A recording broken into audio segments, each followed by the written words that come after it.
आज धावपळीच्या आणि स्पर्धेच्या जगात आरोग्य अत्यंत महत्त्वाचे असून आरोग्य सेवा ही ईश्वर सेवा आहे। या आरोग्य सेवेत फार मोठे समाधान असून ग्रामीण भागातील लोकांच्या पर्यंत आरोग्य सुविधा चांगल्या प्रकारे राबवा असे प्रतिपादन शाहूवाडीचे तहसीलदार रामलिंग चव्हाण यांनी केले। ते खुटाळवाडी तालुका शाहूवाडी येथील यशवंत शिक्षण प्रसारक मंडळ कोडोली संचलित प्रदीप पाटील आयुर्वेदिक मेडिकल कॉलेज यांच्या वतीने महात्मा ज्योतिराव फुले जन आरोग्य योजना शुभारंभ प्रसंगी बोलत होते। कार्यक्रमाच्या अध्यक्षस्थानी जिल्हा बँकेचे संचालक रणवीर गायकवाड होते। यावेळी स्वागत प्राचार्य अधीक्षक विशाल पाटील यांनी तर प्रास्ताविक डॉक्टर अभिजित इंगवले यांनी केले। पुढे बोलताना रामलिंग चव्हाण म्हणाले, शाहूवाडी तालुका हा दुर्गम डोंगराळ आहे। येथे आरोग्य सेवेची अत्यंत गरज आहे।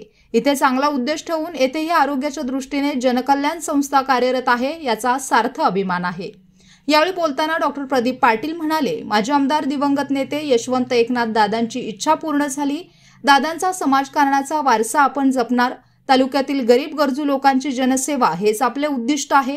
यावेळी संस्थेच्या अध्यक्ष आणि विश्वस्त सौ विनीता पाटील, जिल्हा शल्य चिकित्सक सुप्रिया देशमुख, जिल्हा आरोग्य अधिकारी अनिरुद्ध पिंपळे, प्राचार्य विशाल पाटील, माजी जिल्हा परिषद सदस्य बाबालाड, जिल्हा परिषद सदस्य विजय बोरगे, माजी शिक्षण सभापती महादेवराव पाटील, भाई भारत पाटील, राहुल पाटील, प्रकाश पाटील सावेकर, सरपंच सुदाम चव्हाण आदी आरोग्य कर्मचारी बहुसंख्येने उपस्थित होते।